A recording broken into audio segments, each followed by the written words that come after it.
السلام عليكم. النهاردة هنعمل مع بعض القرنبيط بطريقة بسيطة جدا، بس بجد النتيجة هتعجبك جدا. وكمان هعرفك ازاي تشتري الزهرة المناسبة ليكي، وازاي تغسليها، وازاي تقطعيها بطريقة مناسبة. كملوا معنا الفيديو للنهاية تعرفوا كل تريكات واسرار القرنبيط. ولو كنت اول مرة بتشوفيني ياريت تشتركوا في القناة، وياريت تبعتيلي قلب احمر جميل زيك، وكمان متنسينيش بدعوة جميلة في الكومنتات. يلا هنبدأ النهاردة وصفتنا، وهنتكلم عن أهم حركات أو أهم تركات في القرنبيط. أول حاجة في القرنبيط لما تيجي تشتري أي قرنبيطاية تشتري الزهرة الصبحة اللي تكون لونها أبيض قوي وبياضها ساطع كده، وكمان تكون ملمومة أو بمعنى أصح بتكون مضغوطة مقفولة كده ولما نفسها. بتكون الحبة فيها جميلة جدا، والزهرة بتبقى مستوية ومسكرة، ودي أهم حاجة. نقيها تكون صبحة وتكون بيضة قوي وكمان مضغوطة، هترمي معاكي كتير جدا كمان، وهتوفر معاكي كتير. اول حاجه انا هنا اشتريت الزهره بتاعتنا البيضه المقفوله زي احنا ما اتكلمنا بالشكل ده. وعشان تيجي تخلعيها انت بداي بس كسري اول واحده بالسكينه اول زهره، هتلاقي الزهر كله وقع ورا بعضه تدريجيا. وطبعا هتكسريه بالطريقه المناسبه ليكي، حاولي على قد ما تقدري تخلي كل زهره مقفوله على نفسها. وبعد كده هكسر كل زهرة القرنبيط بالطريقة اللي احنا شايفينها قدامنا. وطبعا الزهر الصغير جدا ما بينفعش معايا في السلق عشان ما تهرش مني، انا بجمعه في طبق وبخلله. وعندي طريقة تخليل القرنبيط موجودة عندك على القناة، تقدري تشوفيه في أي وقت. وبعد كده بغسله كويس جدا وبنقعه في مية وخل وبصفيه واشطفه.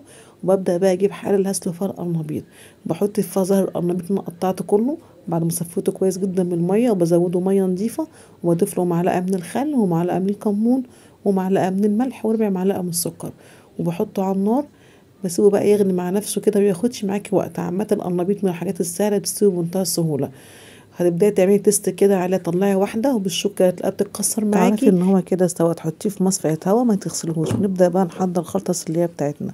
انا حطيت هنا راس توم كبيره مفرومه، واربع معالق كبار من النشا، واربع بيضات، وملح وفلفل وكمون، وشطه حمراء، وكوبايتين من الدقيق، وكوبايتين من اللبن يعادل نص كيلو لبن.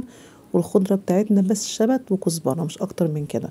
واجيب الخلاط بتاعي وهنزل بكل الحاجات دي في الخلاط، ما عدا بس الكزبره والشبت بحطهم بعد ما اتاكد من القوام اللي انا عايزاه. وده القوام اللي انا عايزاه، قوام كده كريمي عامل زي عجينه البشاميل.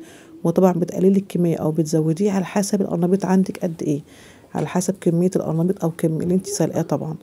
وهتقلبيه على طريق متجانس كده معاكي يا بنات، ويكون عامل زي البشاميل كده بحيث يمسك في الزهره بتاعتك وما يبقاش خفيف ويتنقط منك ويبهدلك الدنيا. وفي نفس الوقت ما يبقاش تخين قوي علشان تبقى مستويه من جوه ما تبقاش نيه. وهنزل بالقرنبيطه بتاعتي او بالزهره.